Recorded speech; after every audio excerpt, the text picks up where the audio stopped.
Tonton video ini sampai selesai agar Anda tidak gagal paham.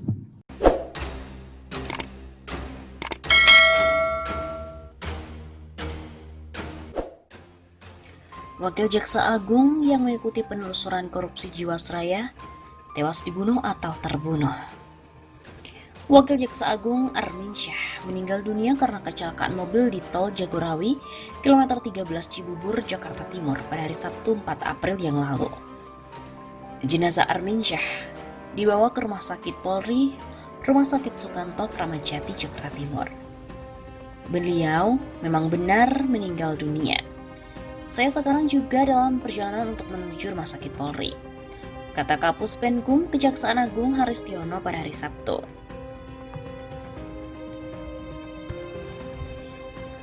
Arminsyah merupakan jaksa senior di Korps Adiaksa. Pria kelahiran Padang, Sumatera Barat, 3 Mei 1960 ini mengawali karirnya di Eselon 3 sebagai Kepala Kejaksaan Negeri Bontang, Kalimantan Timur. Dalam perjalanannya, Arminsyah sedang memegang sederet jabatan. Peraih gelar doktor dari Universitas Airlangga ini antara lain menjabat Kepala Kejaksaan Negeri Cirebon, Asisten Intelijen Kejaksaan Tinggi Jawa Barat, Asisten Khusus Jaksa Agung, Direktur Penyidikan pada Jampitsus Kejaksaan Agung hingga puncaknya dipercaya sebagai Wakil Jaksa Agung sejak 15 November 2017. Sejumlah penghargaan pernah diterimanya, antara lain seperti Satya Lencana Karya Satya 30 dari Presiden RI pada tahun 2011. Selama bertugas, Arminsyah juga dikenal sebagai jaksa yang berdedikasi. Arminsyah menegaskan ada 3 prinsip hidup yang dia pegang dan juga disampaikan ke anak buahnya di jaksaan.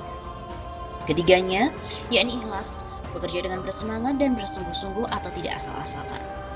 Bekerja itu harus bersemangat, sungguh-sungguh dan ikhlas. Jangan bekerja sedikit sudah tanya-tanya kapan naik pangkat, kapan promosi. Gak bisa itu. Karena kalau dia kerja gak ikhlas, dia tidak bersyukur namanya. Almarhum Arminsyah ikut mendampingi Jaksa Agung ST Burhanuddin dalam rapat kerja dengan Komisi 3 DPR di Kompleks Parlemen Senayan, Jakarta pada hari Senin 20 Januari yang lalu.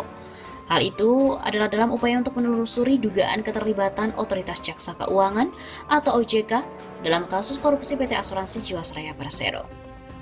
Burhanuddin juga mengatakan dugaan korupsi PT Asuransi Jiwasraya tidak akan terjadi apabila pengawasan OJK dilakukan dengan baik dan juga benar. Sebelumnya diberitakan Wakil Jaksa Agung meninggal dalam kecelakaan mobil di Tol Jagorawi. Kabar duka datang dari Institusi Kejaksaan Agung RI. Wakil Jaksa Agung Arminsyah dikabarkan meninggal dunia pada hari Sabtu 4 April yang lalu. Arminsyah dilaporkan meninggal karena kecelakaan lalu lintas di Tol Jagorawi, Jakarta. Kabar wafatnya mantan Jampitsus Kejagung itu telah beredar di grup WhatsApp. Polda Metro Jaya juga membenarkan korban meninggal dunia dalam kecelakaan mobil Sport Nissan GT-R putih yang terbakar di Tol Cibubur, Jakarta Timur pada hari Sabtu 4 April. Merupakan Wakil Jaksa Agung Arminsyah. Jumlah korban 2 orang, pengemudi Wakil Jaksa Agung Dr. Arminsyah meninggal dunia di lokasi. Sementara 1 penumpang dilarikan di RS Binausada. Begitu kata Kabid Humas Polda Metro Jaya Kombes Yusri Yunus dalam keterangannya. Yusri juga menambahkan kronologi kejadian, yakni kendaraan datang dari arah selatan di lajur 4 dan menabrak pembatas media tengah dan kendaraan pun terbakar. Setelah dipadamkan, kendaraan dievakuasi oleh kendaraan derek ke unit Laka Lantas Polres Jakarta Timur. Sementara itu, akun Twitter TMC Polda Metro Jaya pukul 15.14 waktu Indonesia Barat melaporkan terjadinya kecelakaan kendaraan terbakar sekitar pukul 2 siang waktu Indonesia Barat di kilometer 13 Tol Cibubur. Wakil Jaksa Agung RI Arminsyah tutup usia meninggal dalam sebuah kecelakaan tunggal di Tol Jagorawi kilometer 13B pukul 14.30 pada hari Sabtu 4 April yang lalu. Menurut Kepala Pusat Penerangan Hukum Kejaksaan Agung Haristiono, pria kelahiran Padang, Sumatera Barat, 3 Mei 1960 itu merupakan figur pemimpin yang dekat dengan pegawai, rendah hati, perhatian dan juga merupakan pendengar yang setia. Ia pun dikenal sebagai salah satu ujung tombak reformasi kejaksaan. Keberhasilan mengangkat citra Korps dengan menyabet predikat wilayah bebas korupsi dan wilayah birokrasi bersih melayani dari Kementerian Pendayagunaan Aparatur Negara dan Reformasi Kemenpan RB merupakan sebuah bukti totalitas kerja almarhum. Ia juga selalu mendorong pemanfaatan sarana dan perbaikan sistem informasi serta teknologi di institusi membesarkan namanya itu. Berkat konsistensi dan kerja kerasnya, Kejaksaan menjadi salah satu lembaga negara yang modern dan terpercaya. Mantan Jaksa Agung Muda Intelijen yang juga pernah dipercaya sebagai Kepala Kejaksaan Tinggi Jawa Timur dan Kepala Kejaksaan Tinggi Lampung itu punya gagasan menarik terkait upaya membangun manusia melalui 5 kecerdasan, yaitu kecerdasan fisik, kecerdasan intelektual, kecerdasan emosional, kecerdasan sosial, dan kecerdasan semangat spiritual. Istana tengah mencegah DPR menggunakan hak angket untuk kasus Jiwasraya. Dan PDI Perjuangan gencar melobi agar panitia khusus gagal terbentuk.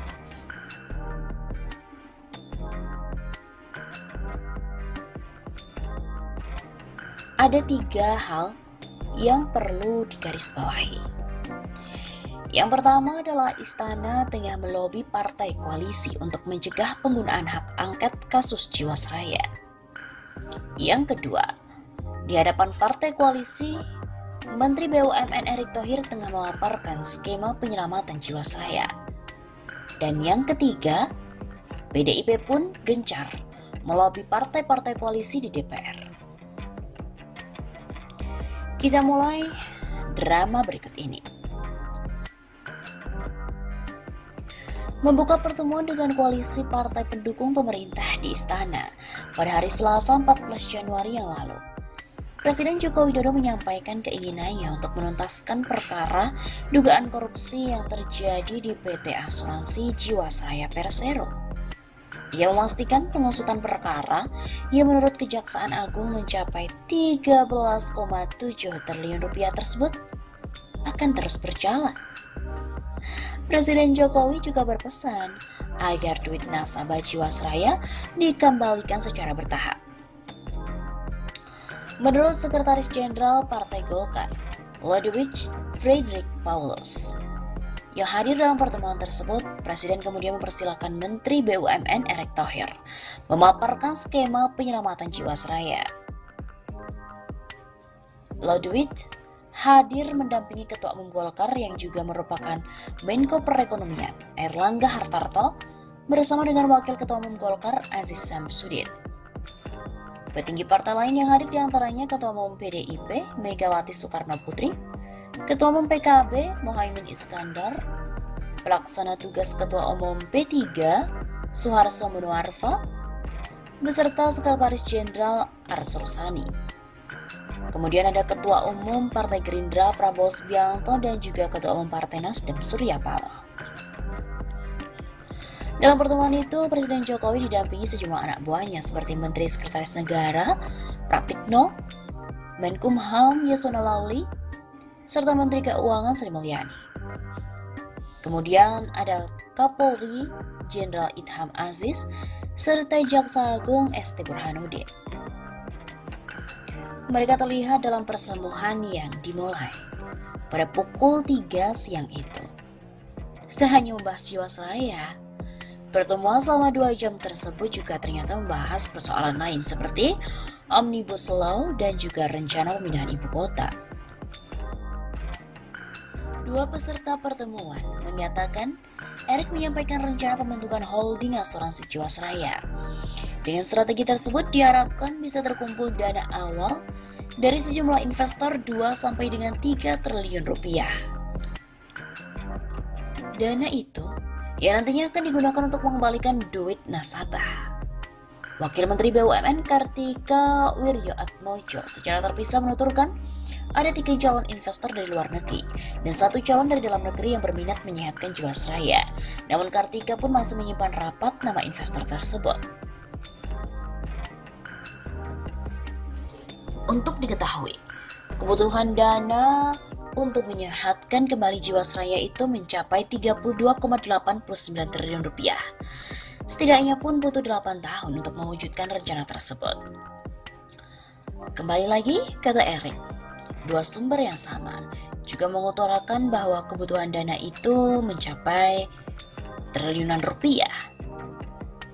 Menurut keduanya, target tersebut bisa dicapai dengan catatan kondisi politik dalam negeri tidak gaduh, sehingga investor merasa nyaman untuk menanamkan fulusnya. Permintaan serupa pun disampaikan oleh Jokowi. Paparan Erik itu memantik diskusi di antara para petinggi partai. Mereka menilai kegaduhan akan terjadi jika panitia khusus hak angket Jiwasraya di DPR terbentuk. 3 dari 6 partai pendukung pemerintah, yakni Nasdem, kemudian P3 dan Gerindra. Awalnya mereka getol menyuarakan pembentukan Pansus Jiwasraya. Sekjen P3 Arsul Sani mengatakan semua partai pendukung Jokowi Ma'ruf sepakat mendukung rencana pemerintah mengurai benang merah perkara asuransi Jiwasraya.